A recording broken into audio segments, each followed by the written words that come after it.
perkenalkan, aku Dewi dan ini ada teman aku. Saya Nadila Natasha. Saya Nabila Lubis. Oke, jadi hari ini kita bakal mewawancarai seorang narasumber ya.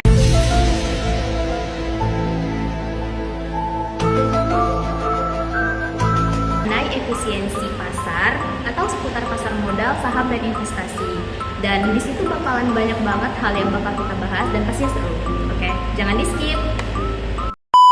Baik Kak, sebelumnya boleh perkenalkan diri Kakak dulu? Boleh. Perkenalkan, nama saya Dwi Zahara dari Prodi Akuntansi semester 7. Teman-teman, kita sudah bersama dengan narasumber yaitu Kak Dwi. Jadi di sini kami mau nanya nih Kak seputar efisiensi pasar ya, mengenai pasar modal, saham gitu atau investasi gitu kan Kak. Jadi sebelumnya ada nggak sedikit gitu yang Kakak tahu mengenai efisiensi pasar? Nah, kalau menurut saya itu efisiensi pasar itu, menurut pandangan efisiensi pasar kayak responden tentang kondisi efisiensi di Indonesia. Berarti itu kayak kita ngelihat kondisi pasar gitu ya gitu Kak. Kalau Iya. misalnya naik atau turun kayak gitu ya. Kayak fluktuasi. Jadi pertanyaan selanjutnya akan dibacakan oleh teman saya. Jadi nih Kak, saya mau nanya, menurut Kakak nih sejauh mana Bursa Efek Indonesia telah mencapai tingkat efisiensi yang ideal? Nah, menurut saya itu kayak mengetahui responden efisiensi pasar modal di Indonesia. Itu udah ideal belum Kak? Menurut BI? Udah.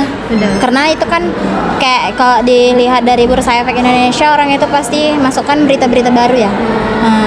Kayak selalu update gitu. Iya, orang itu kan selalu update. Dan menurut Kakak nih lagi, apa saja sih hal yang bikin harga saham di Indonesia gampang berubah-berubah? Kayak gampang berubah. Iya, berubah. Apa ya, kayak inflasi lah, inflasi. Karena kan kita nggak bisa netapi nih harga pasar modal di sekarang. Kayak misalkan ini, kita beli saham nih, beli saham kayak saya lah udah berinvestasi sama sekuritas KISI, Korean Investment di Indonesia. Nah, itu kan dalam naungan orang itu Bursa Efek dengan sekuritas KISI. Kalau saya itu berinvestasi di bumi. Kita kan nggak tahu tuh harga pasar naik atau turunnya. Ya itulah gunanya kita kayak ngecek selalu tiap hari. Terus pasti ada berita-berita baru lah, berita-berita yang kayak ini naik, ini lagi naik ininya, terus penyebab inflasinya turun atau enggaknya gitu. Itu Kak, kalau misalnya faktor dari dalam itu ada nggak sih? Kayak faktor dari dalam negeri gitu, entah mungkin pergantian presiden atau kayak apa gitu mempengaruhi gitu nggak sih? Enggak lah, Enggak ya? enggak.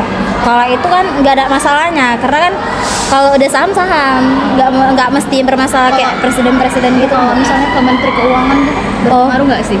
Kalau kayak gitu? Kayaknya berpengaruh, mungkin. Isu global. Isu global pasti juga ada gitu, walaupun dikit ya kan? Pasti ada, walaupun nggak sebanyak yang kita kira. Ya, tetap ada lah ya. Tetap pasti ada. Pasar saham Indonesia itu udah termasuk efisien atau belum? Udah, karena kita kan nilai dari persepsi responden dia tentang tingkat efisiensi di pasar modal, pasar di Bursa Efek Indonesia. Berarti udah ya? Udah. Suatu saat mungkin ada nggak kayak mungkin kejadian mungkin dia bakalan turun gitu atau kayak gimana? Pasti ada ya? Karena kan nggak mungkin tetap gitu aja, nggak mungkin dia di atas gitu kan. Selalu naik kan nggak mungkin, pasti ada turun-turunnya gitu. Kalau menurut Kakak, pasar efisien itu lebih baik investasi jangka panjang atau jangka pendek? Kalau misalkan nih, kayak aku lah ya, baru pemula. Kalau aku lebih milih jangka pendek, nggak mau jangka panjang. Soalnya kan kita kayak baru mulai nih, mau berinvestasi sebesar-besarnya gitu kan. Kalau aku milihnya jangka pendek, karena kan kita baru mulai. Mungkin juga resikonya lebih rendah ya kan? Iya, karena resikonya lebih rendah daripada kita kayak berinvestasi. Lebih banyak kita berinvestasi nih, misalkan kayak langsung 10 juta kan nggak mungkin kan, kalau kita kan baru pemula. Terus juga kayak ya udah jangan modal nekat, karena kan kita berpikir juga kan kalau mau berinvestasi itu kayak mana, pasti ada ruginya. Iya, nggak ada rugi, stres Nanti habis gitu kan. Iya. Bisa jadi Gila kan, gitu. bisa jadi. Iya, benar. Karena kebanyakan orang kayak gitu. Terus pun investasi kan nggak sembarangan. kadang ada yang kayak investasi saham gorengan kata orang kan. Nah itu kayak lebih baik gak usah dulu lah gitu loh.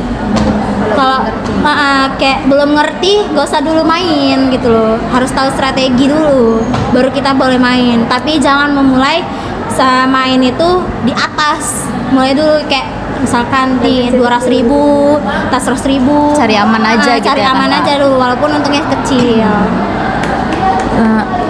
Saran kakak untuk investor biasa biar bisa untung di pasar saham, itu apa sarannya? Oh, kayak menurut aku ya udah kalau misalkan kita nih mau main saham, ya mulailah yang kecil-kecil dulu, jangan yang langsung kayak besar-besarnya lah. Kita cari resiko yang kecil dulu lah, jangan kayak langsung oh ini aku mau ada duit nih 5 juta langsung gitu, jangan.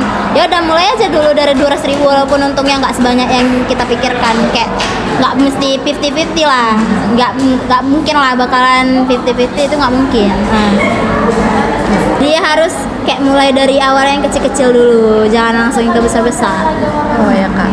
Tapi Kak, kalau misalnya kayak untuk mungkin kayak apa ya, orang yang mungkin kayak yang kerja di perusahaan gede gitu, kalau menurut Kakak nih ya, itu mereka itu kayak mungkin wajib nggak sih kayak harus yang besar tuh langsung? Karena kan mungkin uangnya bakalan balik lagi gede gitu, atau Kalau menurut aku ya pasti orang itu berpikir ya udah besar-besar. Untung aja ya, orang tuh pasti mikirin untung.